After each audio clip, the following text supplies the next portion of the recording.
quite magical and respected magical too. When you travel as much as Jet Li does, the magic comes right through. But he's not alone in his quest, he's got some helpers in his crew. 3 dogs that help him stage his show and bring it right to you. Real Magic Podcast, it's so much fun in many ways. Real Magic Podcast, tune in and you'll be amazed. Ahoo! I'm Daisy. I'm Calvin. Oh! And I'm Augie. Oh! And I'm Jedley, magician, storyteller, and your host for Real Magic. I've been performing educational magic shows in schools for decades, spreading laughter, learning, and a little bit of wonder wherever I go. But this podcast, it's not about tricks. It's about real magic. Real magic is the kind that lives inside of you. It's kindness. It's caring. It's the little things we do every day that makes the world a better place. In each episode, me, Daisy, Augie, and Calvin will be sharing heartwarming stories from my school shows, moments where kids just like you helped create magic that didn't just wow an audience, it touched hearts. So if you're ready to laugh, cheer, and feel inspired, come join me and my pups and discover the magic that's real.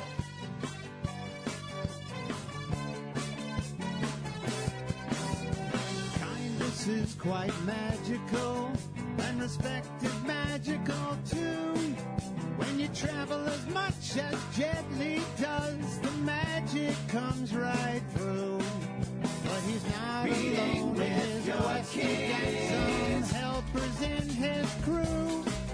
3 dogs that help him stage his show and bring it right to you. Real Magic Podcast, it's so much fun in many ways. Real Magic Podcast, tune in and you'll be amazed.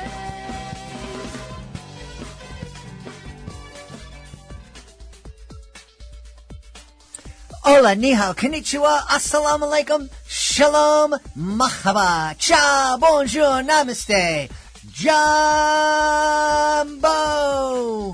Bienvenidos. Hey, my name is Jedley. Welcome to Reading with Your Kids.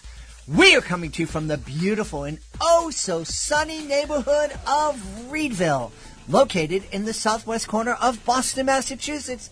We are so delighted and so very honored that you are joining us in our mission to help all families grow closer through reading.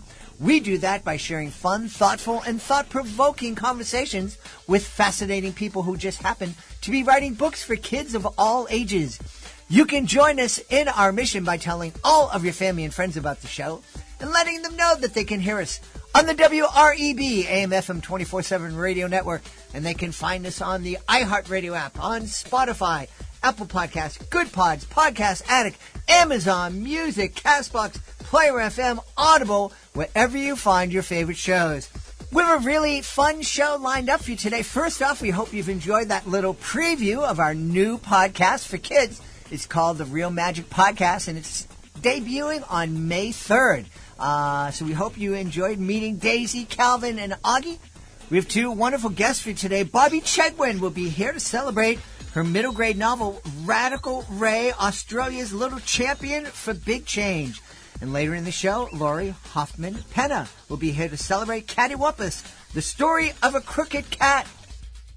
Hey, my friends, here's something to think about. What if mistakes weren't something to fear, but something to celebrate? In It's Okay Not to Know by Brenda Doe, young readers meet Bink, a lovable little monster who worries they're not good enough when they struggle or make mistakes. But then, Bink discovers a powerful truth. Every uh-oh is an opportunity. Every question is a chance to grow. And every child deserves to know perfection isn't what makes you special. Curiosity, courage, and self-love do. A must-read for parents, teachers, and anyone who wants to help kids build resilience and confidence. Get your copy of It's Okay Not to Know by Brenda Doe today, because learning begins when we stop fearing the unknown. Hey, parents, grandparents, caregivers, and teachers, are you looking for a fun way to teach important values to your kids? Check out Timothy'sLessons.com. It's Timothy's lessons. Timothy's lessons in good values. It's Timothy's lessons. Timothy's lessons in good values. Teaching life lessons to his friends. It's Timothy's lessons. Forward thinking activities. It's Timothy's lessons. Building confidence and mental strength. It's Timothy's lessons. Timothy's lessons in good values. It's Timothy's lessons. Timothy's lessons in good values. Wonderful fun sing-along songs. It's Timothy's lessons. Important lessons on key values. It's Timothy's lessons. Children's books and uplifting stories. It's Timothy's lessons. Timothy's lessons in good values. It's Timothy's lessons. Timothy's lessons in good values.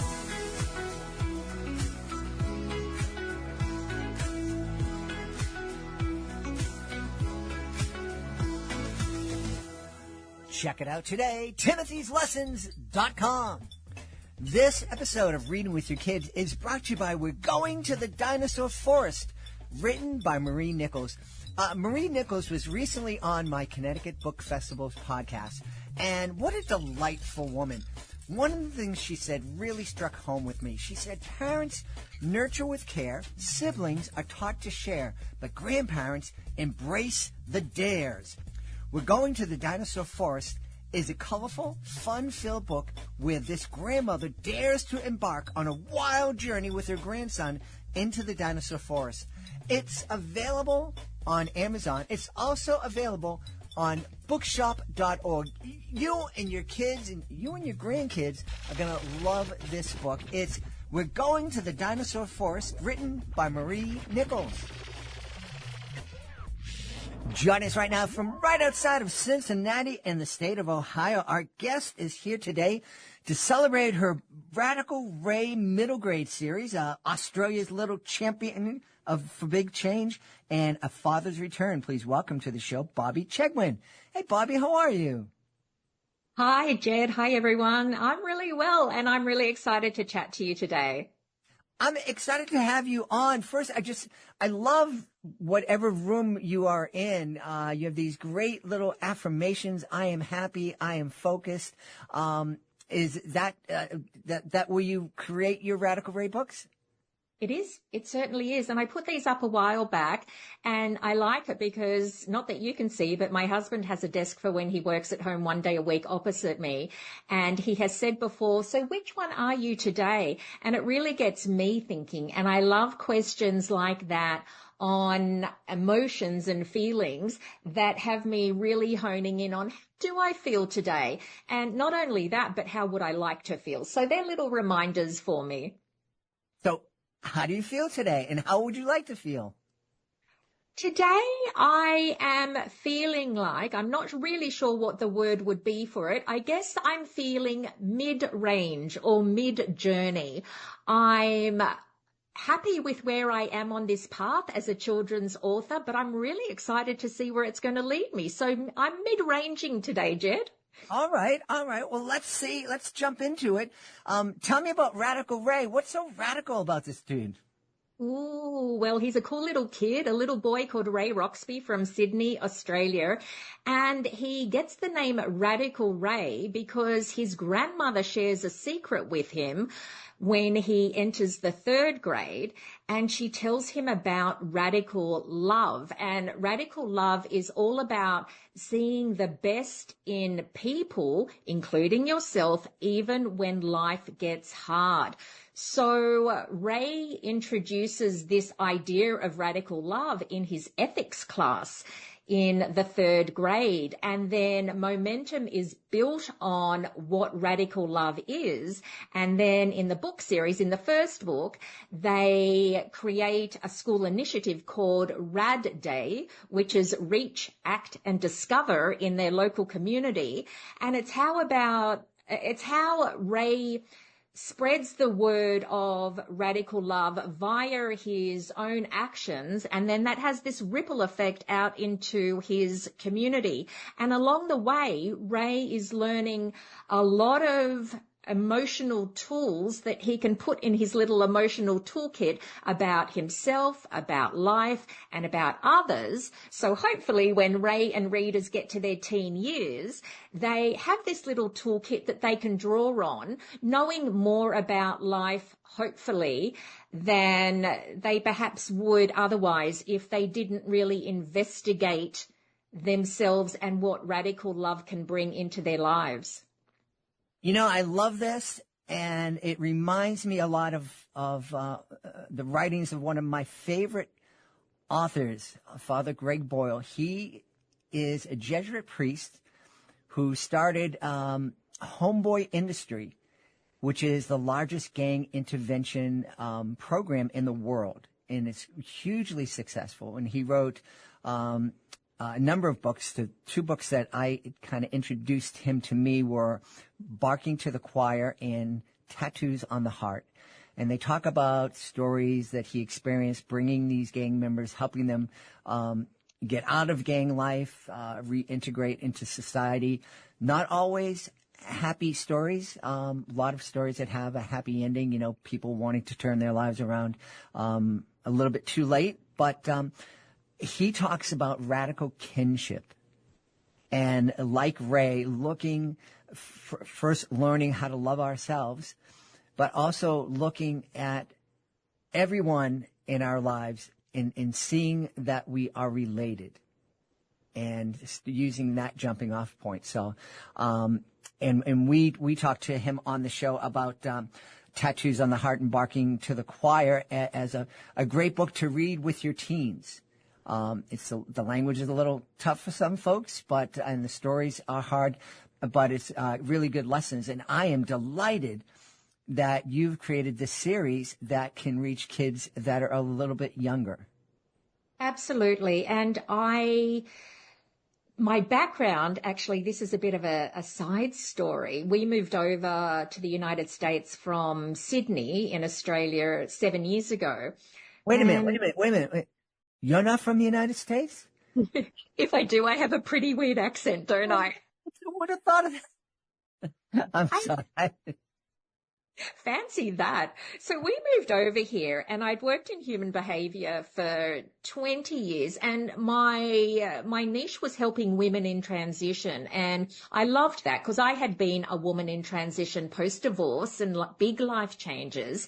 However, we moved over here, and my husband said, look, just do whatever makes you happy. And I thought, And then I thought, you know what? We don't have those big yellow school buses in Australia. I think I would like to learn how to drive one of those. How much fun would that be? Plus, it would give me the added bonus of really getting to know my community. I mean, we're downtown, and we're connecting with school teachers and students and parents and caregivers and other educators. So I did 6 weeks of training. Now, mind you, I'm driving on the other side of the road than we do in Australia, and also the other side of the vehicle. Plus, for the first time in my life, I am driving a 30-foot long vehicle with around about 45 other little humans in it. Sometimes I make decisions and then I think about the finer details later, but this really worked out.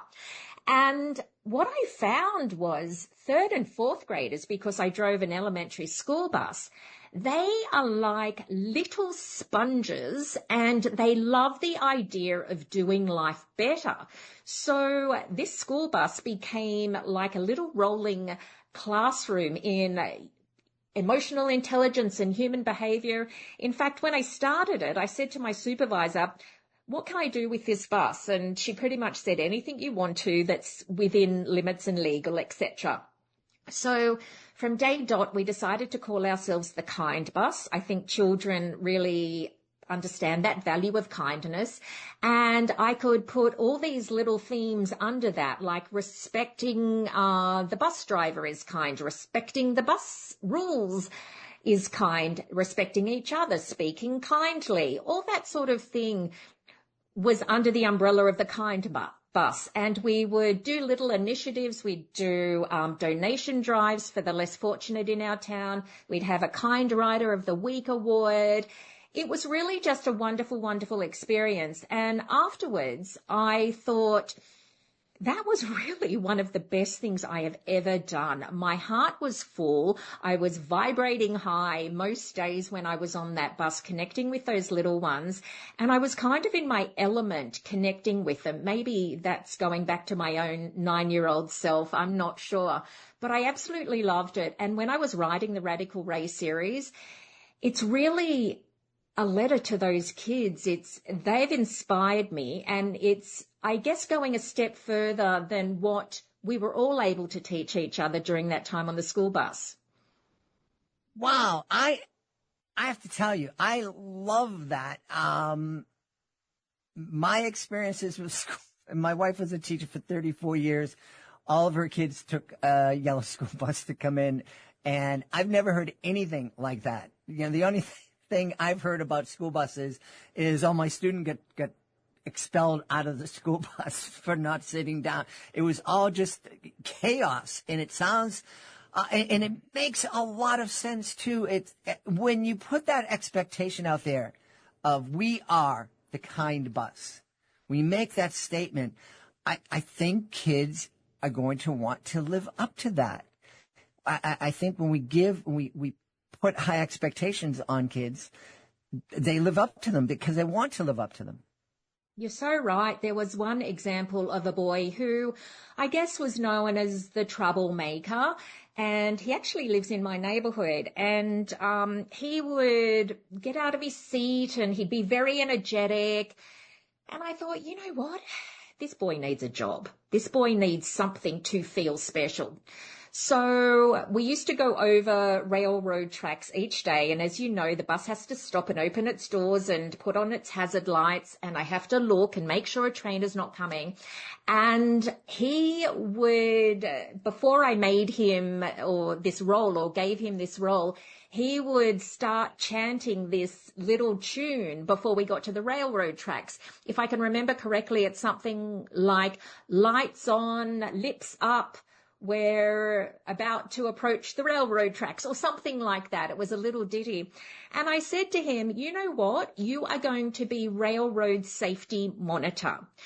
I remember, and this is showing my age, in my 50s, Bobby Brady on the Brady Bunch once got a role as a hall monitor. And I thought, that's what I'm going to do. That seems to be an American thing. This boy is going to be the railroad safety monitor. So I got a little badge made and I sent it to his mum, told his mum, he got the badge. And when we were approaching the railroad stop, he would be allowed to stand up once the bus came to a stop, and he would call out his little chant. Everyone was to be quiet. And then afterwards, when he was getting off the bus that day, he would tell me if one of the kids was not being quiet. So once he got a role, boy, did his outlook on bus riding change, and he felt important and noticed and valued, which he really was. So he didn't need to expel his energy by being, for want of a better term, a nuisance on the bus. He really thought, I've got a job to do. I'm going to take it seriously. Someone has noticed me and given me a role and showed me that I'm an important contribution to this bus. And he really, really was. And to this day, this boy's now in the 8th grade and he still stops and says hello when I pass him. It's lovely. That's wonderful. Many years back, I've done educational magic shows as a job for over 35 years. And it was, when I was doing it full time, 300 shows a year, it was wonderful. And most of my shows, especially in the last 20 years or so, schools wanted to go in and talk about bullying and building a bully-free school. And so I did a lot of research into the different effective programs. And the one that was, I felt most effective was from England. It was called R Time, the letter R Time, and it meant respect time. And it was so simple. It was every day for a very short period of time, 10 minutes or so. Kids would be paired up randomly. They would sit across from each other and get involved in a simple conversation where they would exaggerate their respectful language. For example, you and I would sit down and I would begin by saying, Bobbi, thank you very much for sitting and being my partner today. And you would say, well, Jed, it's my pleasure. And you just, what's your favorite color? That was it. What's your favorite color or something simple like that. And then you might, if your partner allows you to share, you might share that with the class at the end when the teacher comes back. But just that simple little exercise every day, or it might have been just once a week, kids really looked forward to it. I took it after I learned about it. I took it to the school that my kids were in at the time, and I did it with the 3rd and 4th graders, and they loved it. And the parents would call me up and they go, "What are you doing in class? What happened? No, my kid is like volunteering to help out around the house and saying please and thank you and how are you and engaging in conversation at the dinner table." And I'm like, that doesn't sound like a problem to me. I don't know why you're upset. It's fantastic. Sometimes the most simple of activities can have the greatest impact. Yeah, absolutely. So was this knowledge that came kind of naturally to you, or was there something in your past that informed you?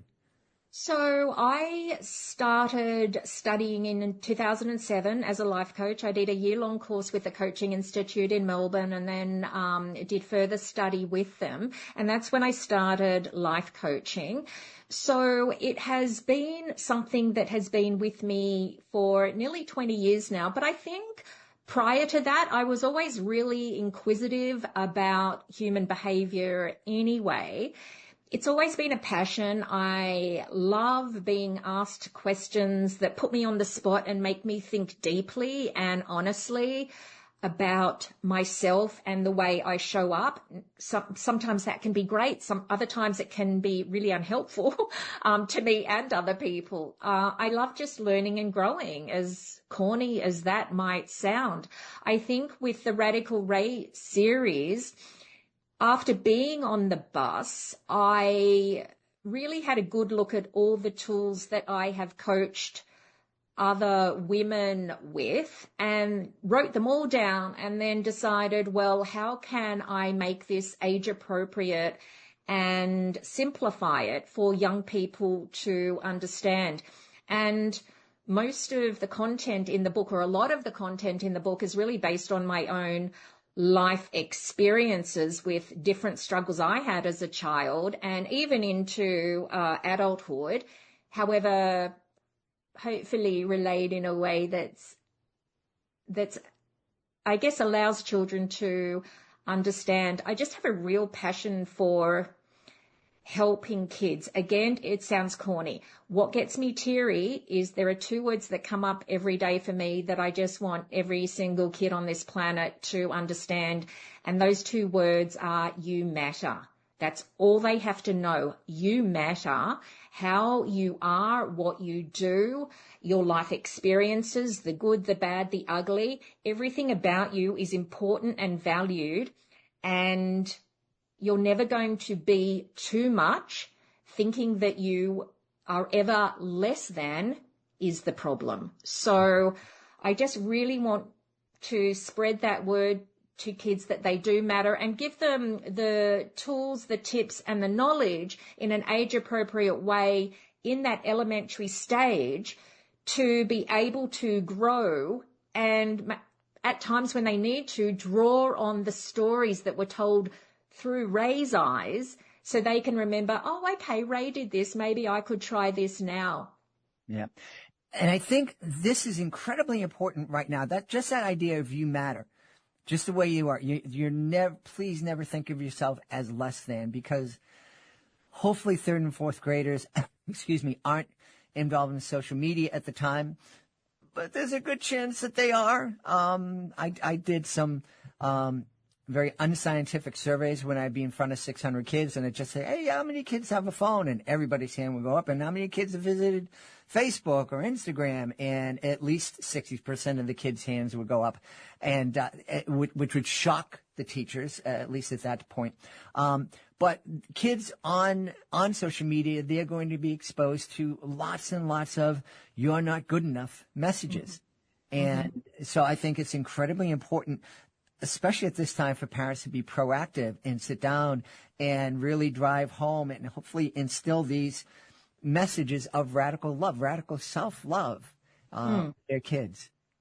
Absolutely. I'm writing book 3 at the moment, and it touches on this. The theme is really accepting yourself for who you are, and also understanding that what other people say and do can often be more about what they're experiencing than what they're actually saying. And Ray is told in the beginning of the book that he is being too much.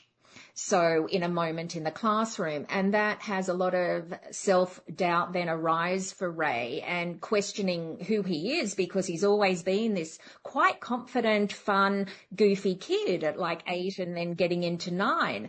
And all of a sudden he's shocked into thinking, am I less than I thought I was? The book is called The Too Much Moment, and it really dives into understanding other people, their words. It's also looking at the phrase, one of the phrases I've held on to for a long time, which is the map is not the territory. And it's understanding that I could be holding a map of the United States, for instance, or from Boston, and it's just one interpretation of Boston. It's not what Boston is when you are there. So it's all about what else could it be? What else could I see? So kids hopefully do not learn that someone's words or actions can't necessarily harm them in a way that they might be harming them now, because there are these questions to ask yourself. You can look at the fact that the map is not the territory. You can ask yourself, what else could I see? What else could I be?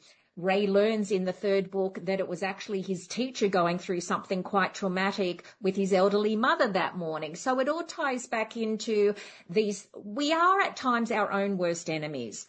And it teaches hopefully children to really question the self-talk, even, especially I should say, when it's unhelpful. Yeah. So important. Going back to that idea of when you gave that young man a job on your bus, I think that is, I'm hoping if there's a parent out there who has a child that has, as I like to say, extra energy, that before they give in and they cave in to the teacher and this principal saying, you got to get this kid on some meds. Maybe you sit down and you talk to the teacher about helping that child find a job within the school, within the classroom, because I've heard time after time of just giving those kids a responsibility makes all the difference in the world. And, at my kids' school, my kids went to Catholic schools, and they were very big on having the older kids involved with the younger kids, giving them responsibility. Either it was reading with them or being out, having certain days where they're out at recess together. And it means a ton to the little kids, but it means just as much to the older kids who have responsibility, who are always being told what to do, and they always have an adult kind of, pointing them in what direction they should be going in. This way, it's like, oh, I've been given this responsibility. I can do this. I am pretty special. And I think that's a wonderful thing to give to kids. Self-belief is a magical thing. When someone says to you, I believe in you, and then imagine the magic that comes with believing that yourself. Mm-hmm. Absolutely. I don't think we talked about A Father's Return. Can we quickly talk about that book? We sure can. I absolutely love this book because it's a real emotional journey. So Ray doesn't come from a picture-perfect family, or what we might believe to be a picture-perfect family. He lives with his single mum, Shirl, and his grandma, Leila, and it has been the 3 of them for about 6 years. Ray's father left when he was just a toddler. And one day, in the beginning of the book, Ray gets a letter from his father who wants to reconnect. And again, I want to write books without the fluff, but with care. I want to take great care in how Ray deals with this, but I don't want it to be like cotton candy, because real life isn't like that. So it does have its stops and starts. Ray doesn't even know if he wants to connect with his father. Disappointment comes into it. It's about two people who are just trying to navigate this reconnection. One of them is 9, the other is in his mid-30s. What I love about it is Ray starts to learn from his dad's point of view what led his dad to walk away from the family. And I love it because adults are adults, but it allows Ray to see his dad as human, someone with flaws, and someone, who grew up not even with a mom and a grandma. His dad grew up in foster care. He doesn't know that security of a family like other people might. So it's a really interesting story. Interwoven with that is the fact that in class, Ray, for that term, that school term, has to do a heritage quest project all around his family and who his ancestors are, and is there anyone important? And that's a real struggle for Ray because, well, I don't. Who do I have in my family? But there is a full circle moment at the end when he realizes what's been there all along. And I really hope these books, I could say give kids a real life insight, but everyone's version of real life is different. But I don't want it to be, as I said, filled with fluff and false hopes. I want to show kids what real life is for a lot of other kids, but in a gentle and careful way, so it's not shocking them or it's too much for them. Mm-hmm. I really love it. I think kids are, if we give them big expectations, they can live up to it. And I think that these are topics that, like you said, they're tough, but I think kids can handle it, especially if you experience the Radical Ray series together. If you're reading it, I think this could be a great series to read aloud, but certainly it's a great series that can be co-read and spark some great conversations as you're driving to school if your kids aren't on a big yellow school bus. Look, absolutely. And what I love also about each book is that for parents and educators, there is a section at the back of every book called Think, Share and Explore. And it has questions about the topics that have come up, because it's one thing to read a book, but to truly understand it at times requires conversations and questions and different points of view. I should point out too that because this book is set in Australia, there are a lot of terms and words used that are uniquely Australian. And so in every book, there's a glossary for the kids at the back, and it's not just dictionary definitions, they're fun definitions. So if a child comes across a word and thinks, oh my goodness, what on earth is that? They can go to the back of the book. And I've heard that is quite a fun thing for the kids to do. They can learn a bit of Australian whilst they're reading this book.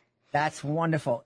And I think that's, my beautiful wife and I went to Ireland and Scotland and in the fall, and we were with a group, and so many of the people didn't understand when the bus driver, and I'm like, did you guys ever watch like something from the BBC? You can get this or read a book. It's like, context clues. And, but I think this is a great way to get kids thinking about that, so it doesn't scare them when they hear something. I think a lot of people, they hear something that's different and they go, I don't know what that is, like that, instead of digging a little bit deeper and finding out some more. Exactly. Yeah. We should tell everybody where they can go to find out more about Radical Ray and also find out more about you. Absolutely. Well, the website is meetradicalray.com. That's RAY.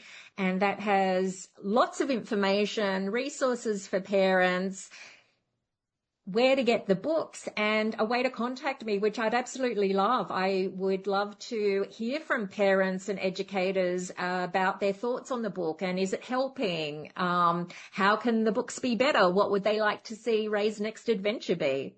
Awesome.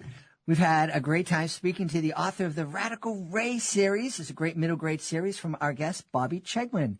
Bobbi, thank you so very much for being with us. It's been such a pleasure talking with you. Thanks, Jed. This episode is brought to you by The Mystery of Mystic Mountain, a great middle grade novel by Janet Fox. Becca Soloway's perfect summer goes up in smoke when her mom flees a looming divorce by dragging Becca to a Montana resort. To make matters worse, her mom's hasty booking lands them not at a luxury spa, but at an aging dude ranch called Far Away. Becca is miserable until she meets the wrangler's son, John, who shows her what might be the first clue to a century-old mystery, the lost treasure of a Robin Hood-like outlaw known as Pearl Handle Pete. You and your kids are going to love this book, The Mystery of Mystic Mountain by Janet Fox. It deserves a place in your family library.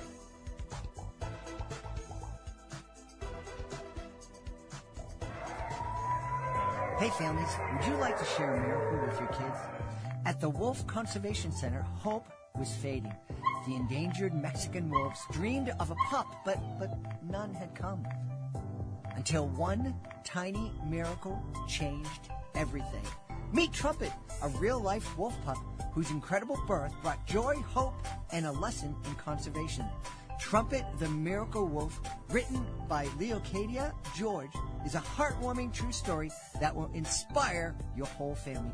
Teach your kids the power of hope, love, and protecting endangered species.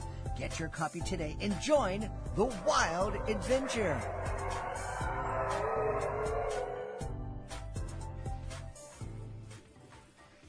My friends, if you have ever thought about owning a business that's fun, rewarding, and makes a valuable contribution to kids' education, well, Brooklyn Robot Foundry is calling your name. I recently met Jenny Young. She's the founder of Brooklyn Robot Foundry. And let me tell you, she is incredible. Her passion for getting kids excited about STEAM, that's STEM plus art, it's contagious. I'm telling you. This isn't your average kids program. Brooklyn Robot Foundry is all about hands-on, screen-free STEAM fun. These kids get to build a different robot each class and take it home with them afterwards.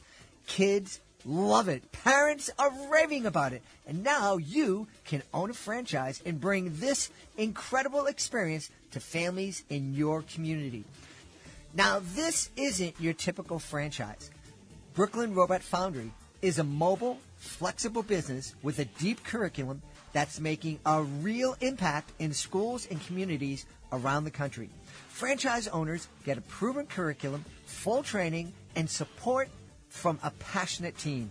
So what are you waiting for? Please visit bit.ly/RobotJed. That's bit.ly/RobotJed. And let them know you heard about it on Reading with Your Kids.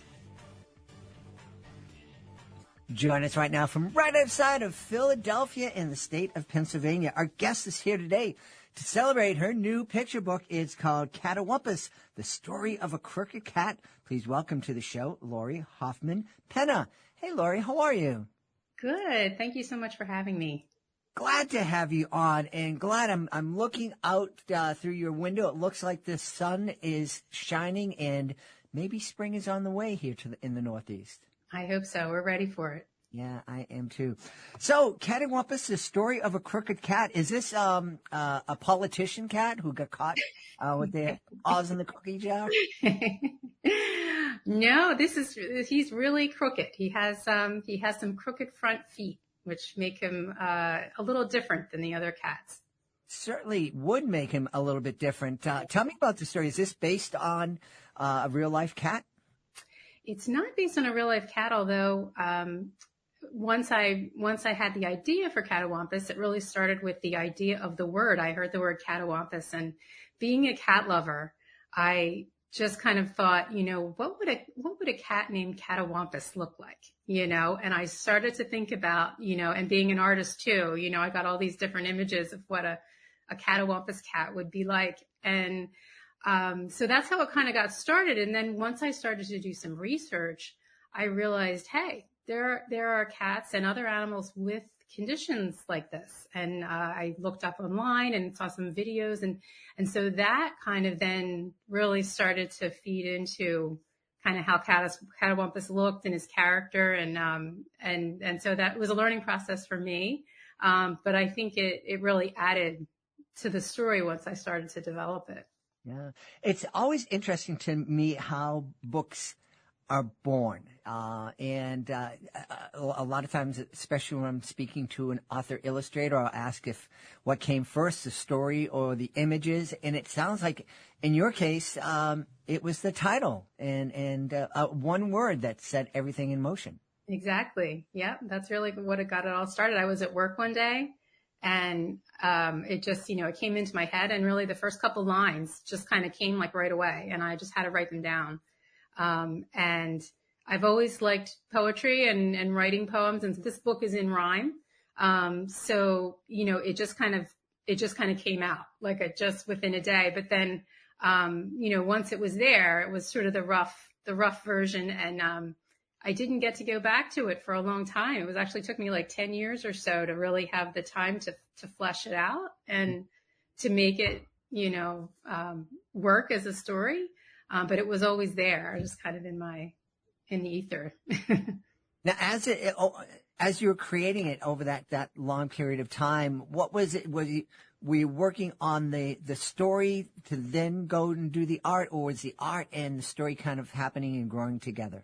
Yeah. So originally I wrote the whole story first, in rhyme. And then, after that, once I was ready to go, I, started to do sketches. My main thing was I wanted to draw Cattawampus, the character. What did he look like? What was his personality? So I spent a long time just, drawing lots and lots of cats and trying to figure out the style and the look that I wanted for him. And that's really how it kind of evolved. And then, eventually I did, I had gone to art school and I had majored in illustration. So I kind of had those, the process of how to make a book and to make initial sketches and then a book dummy and like lay it out how you want it, and then sort of do refining and color study. So I kind of followed that whole process. And it evolved. And eventually, once I got most of the artwork done, I really went back again to the story and had to really, edit it. And even though it kind of came very quickly to me initially when I did it, one of the best things I did was to get a professional editor to look at it and to go through it with me. And I learned so much, and it really made the story that much better.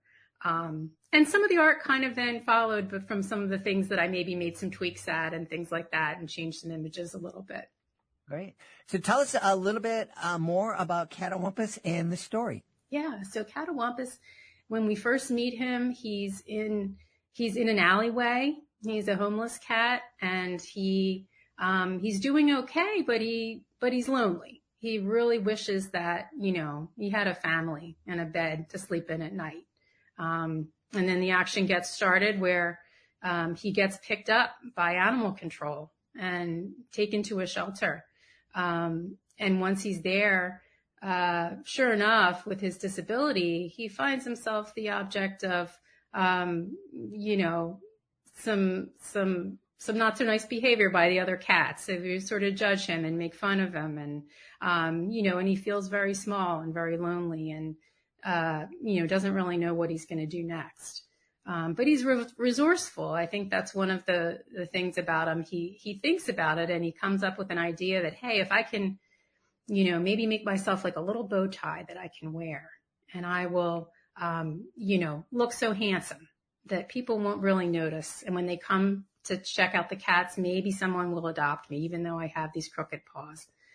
And so he works on that, and, he gets his bow tie, but it doesn't actually go the way he thinks it's going to go. When he props up his little bow tie, a big gust of wind comes through the door and blows his bow tie away.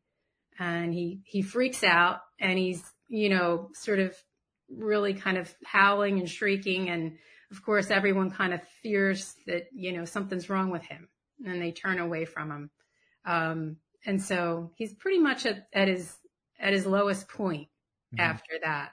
And then, we kind of move into what's going to happen. I don't know if you want me to go through the whole thing. No. We need to leave some cliffhangers there. Yes. What kind of conversations do you think families could have as they're curled up together on the couch reading Cattawampus? Yeah. There's a couple of themes that it really, emerged from it. And I think, the idea of, treating everyone with kindness, and looking past someone's differences, being able to appreciate, who you are for yourself, and really empathy and how important that is and how transformative it can be. Just to be loved and to be accepted for who you are. And so, Cattawampus has a disability, and I certainly, hope that it raises awareness for, pets with disabilities that need homes.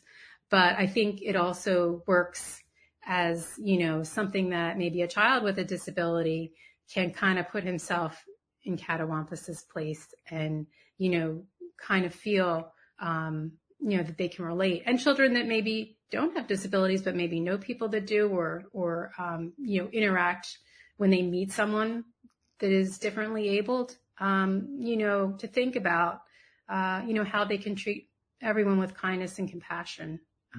So I think those are the kind of conversations that I would hope, it kind of opens up for parents to have.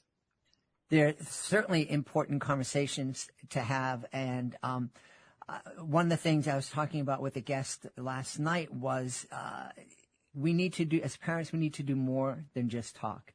If we want our kids to be empathetic, absolutely reading books like Cattawampus and talking about kindness and acceptance is important. But the kids need to see us being accepting of other folks and people who are differently able than us. Absolutely. I 100% agree. Yeah. When you were creating the book and the story, did you have that at the front of your mind that, I want to create a story that families can talk about acceptance and kindness?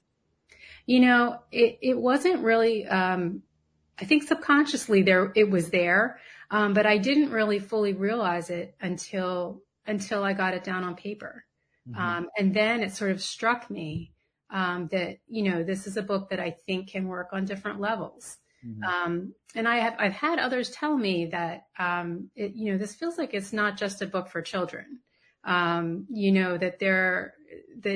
adults and people of any age, can kind of relate to it, because there's sort of a surface level, but then there's also some deeper things that, I think it makes you think about. And that was like the biggest compliment to me because, I wanted to make a book that children would enjoy, but that families could all enjoy together and get something from.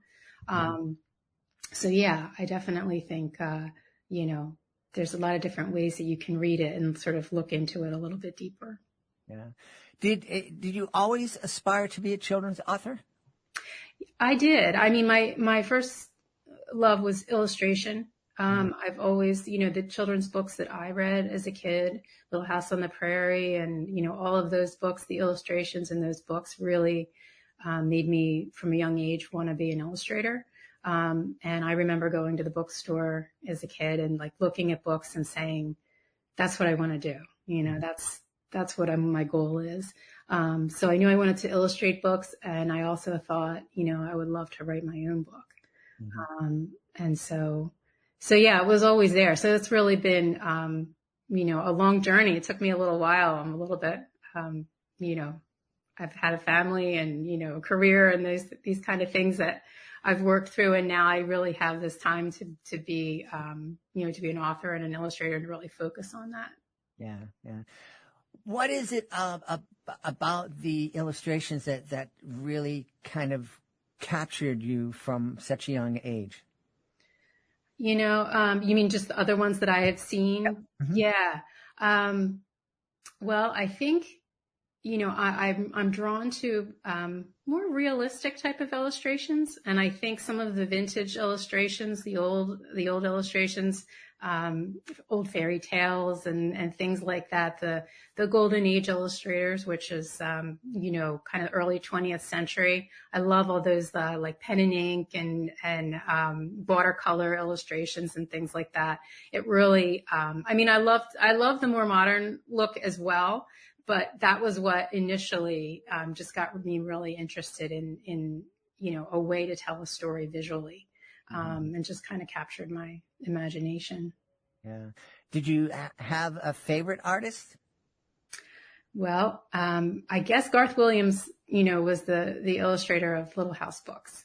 Mm-hmm. So I definitely would have to credit him, because those little, charcoal illustrations that he did, and I was kind of obsessed with Little House on the Prairie and, girls in the bonnets and the whole thing. So I love that stuff. So that was the first thing. And I remember trying to draw like him, trying to be able to do the same thing.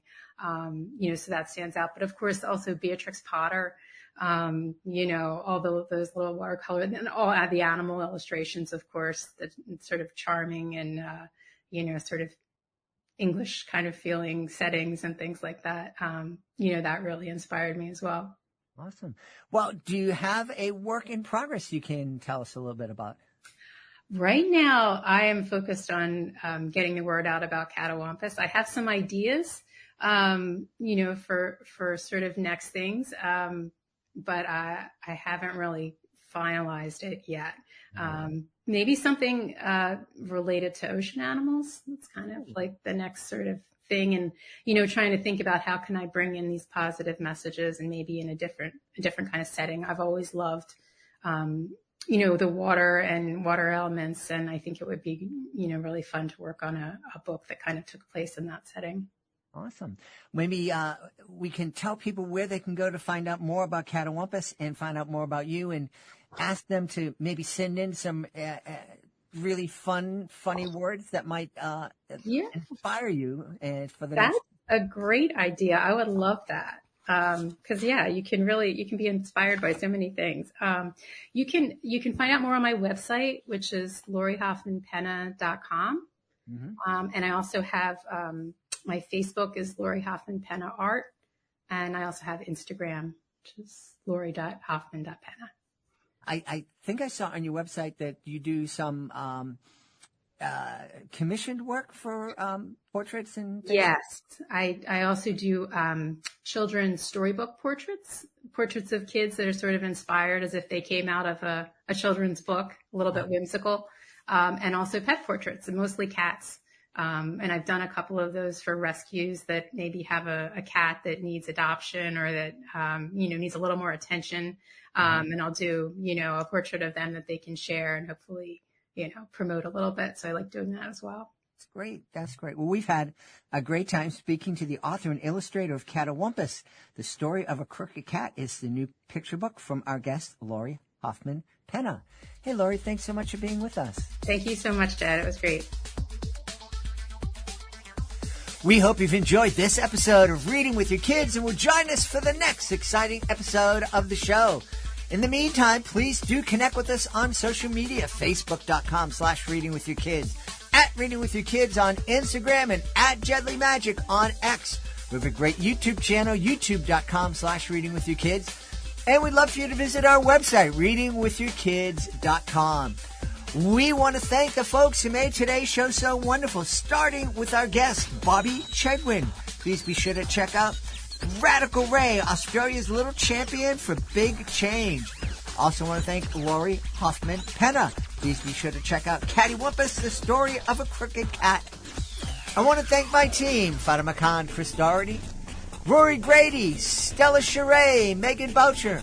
I want to thank my beautiful wife for all the support she gives me. Most of all, we all want to thank you. Thank you so much for taking the time to join us today. And as always, thank you so very much for taking the time to make the world a better place. And you do that every time you read with your kids. And starting May 3rd, you do that every time you listen to Real Magic with your kids. I'll be looking for the next episode of Reading with Your Kids.